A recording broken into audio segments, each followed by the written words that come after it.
Hello, today for review I've got a pretty affordable model, price is $79 if I remember right on the AliExpress, and it's in-ear monitors with a really good price to quality ratio, and by quality I mean not only sound but also package, presentation, build and so on. So today we will talk about Whizzer Kylin HE01. So Whizzer is a manufacturer name, Kylin is model name, and HE01 is index. I'm not sure about the global market, but in the local community Whizzer previous models were a big success, especially Whizzer A15 and A15 Pro Gaiden. They were really popular and it was kind of #1 response to the question what headphones should I buy. Then HE03 was not as warm met as A15, but still gathered some attention, and then Whizzer focused on some true wireless models, and everyone was waiting for some affordable model and done on the level they can propose, and actually here is the answer. So let's have a closer look. HE01 is a single dynamic driver model, so let's proceed to the review. As you can see, package is pretty stylish, black cardboard, it gathered some fingerprints but still looks pretty fancy. On the back side listed some specifications. 112 decibels of sensitivity, what else, 18 ohms of impedance, less than 3% distortion, not less than 1%, but still okay. So fourth generation, I don't know what is fourth generation, so Bright series dual cavity drive units, HDSS acoustic filtering system, so fourth generation, it's some driver related stuff. In terms of sensitivity, good average figures, not too sensitive, not too tough to drive. Inside of that box you'll get the inner package. You can see that everything is done really stylish. Manual is in this envelope, and then separate layer for the headphones. Let's pull them out, and can with accessories, also you can be used for storage, and box with cable. So as you can see, level of organization is definitely beyond the price level, or not beyond, ahead the price level. So stock cable, and you can store your earphones in this can, but currently they holding the tips. There are two types of tips, vocal and reference. I always was wondering what is the difference between the vocal and the reference, so let's go for reference. I feel referentic today. So brush for the cleaning purposes. Accessory set is great beyond every comments.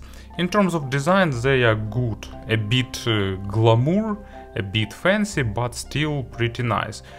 Shells are made of transparent plastic, so you can see that dynamic driver unit inside. Nice pearl-like faceplates with company logo. In general, shells are pretty small, so they will fit really well even into small ears, and actually design is even hinting that it's the model created for the small ladies' ears, but in my averagely sized ears they fitting also pretty nicely, and I'm wearing them with a great comfort for even a long time.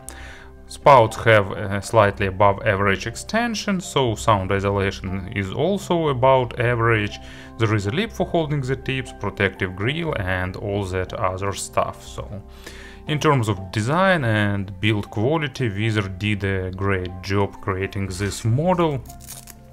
I'd like to see some other color variations, like something more gray one, more grayish or even black one, but probably appearance of other colors depends on popularity of this model.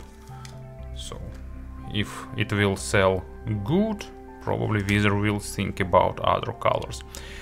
So here used a replaceable cable with 2-pin socket with a bit recessed pins, probably something closer to the QDC connectors, but not completely that. But anyway, I think almost every 2-pin connector will fit.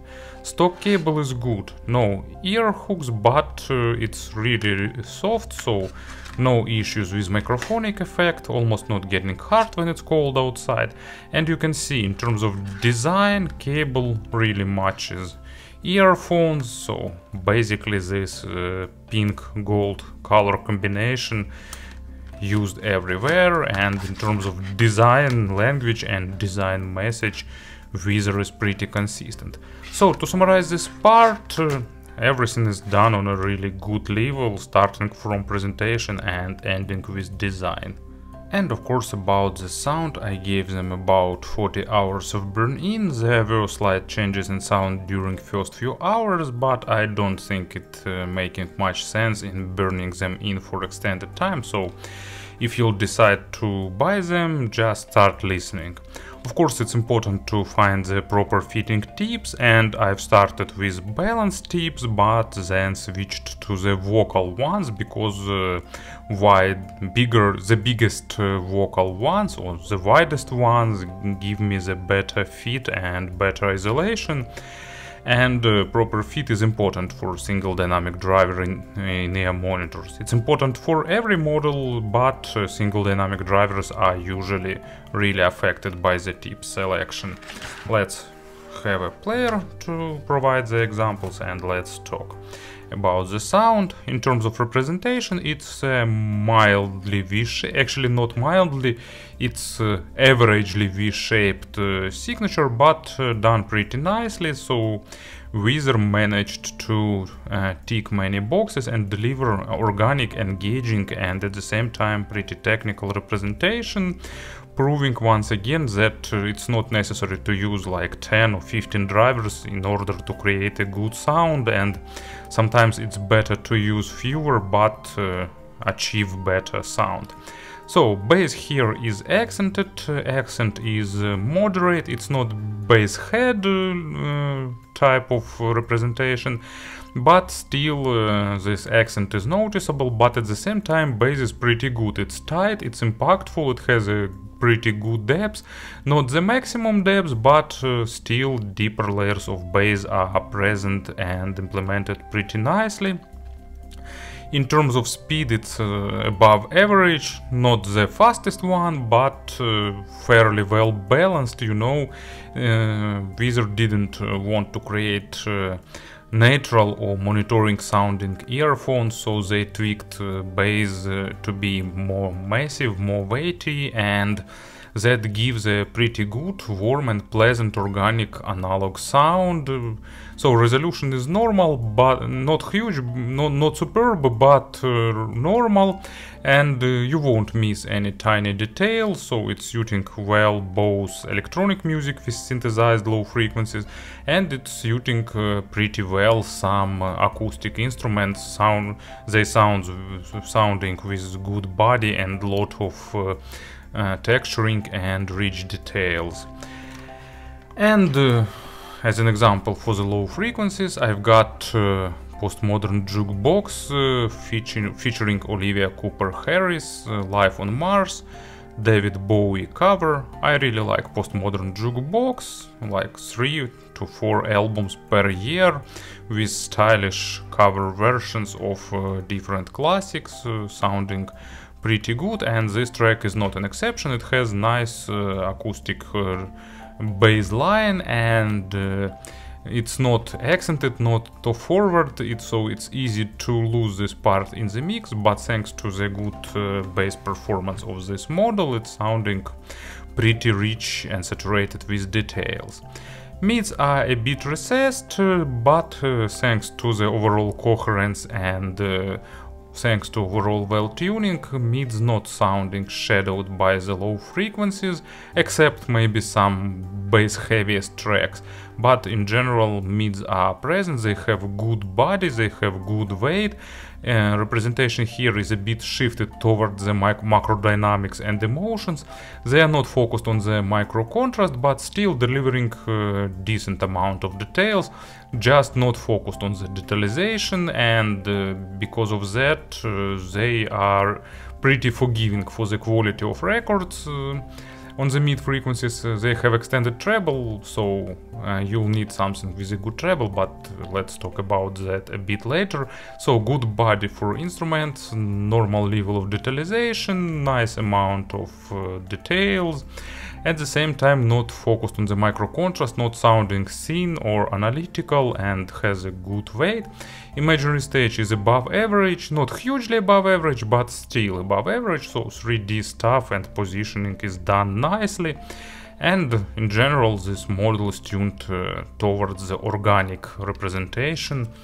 And for the mid frequencies I've got Steven Wilson, Routine, nice, romantic, emotional track, slow, done in minor key, and with a lot of emotions, with good instrumental work, properly recorded, and this model delivers it pretty nicely thanks to the normal detalization and thanks to the overall balance.